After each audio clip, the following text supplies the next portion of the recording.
महाड तालुक्यात शनिवार दिनांक 8 जून दुपारपासून वादळी पावसानं सुरुवात केली। या पावसाचा फटका मुंबई गोवा महामार्गाला बसलाय। मुसळधार पावसानं मुंबई गोवा राष्ट्रीय महामार्गावरील नडगाव गावाजवळ सायंकाळी 6:15 नंतर दरड कोसळण्याची घटना घडली आहे। या नैसर्गिक आपत्तीमध्ये जीवितहानी झाली नसली तरी महामार्गावर वाहतूक कोंडी झाली होती।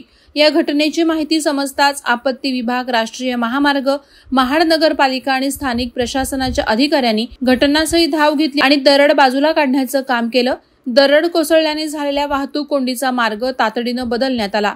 या मार्गावरील वाहतूक शेजारी असलेल्या मार्गावरून वळवण्यात आल्याची माहिती स्थानिक प्रशासनाकडून देण्यात आली। दरम्यान 2 दिवस महाड शहर आणि परिसरामध्ये दुपारनंतर झालेल्या मुसळधार पावसानं मान्सूनपूर्व पावसाची सुरुवात केली आहे। पहिल्या पावसातच डोंगराचा काही भाग रस्त्यावर कोसळलेला आहे। तसंच या डोंगराचा भाग पुन्हा रस्त्यावर कोसळण्याची शक्यता नाकारता येत नाही। वादळवारा लाईव्हसाठी देवेंद्र दरेकर, पोलादपूर। नवी मुंबई व रायगड जिल्ह्यातील ताज्या बातम्या आणि घडामोडींसाठी सबस्क्राईब करा वादळवारा लाईव्ह चॅनल आणि दाबा बेल आयकॉन।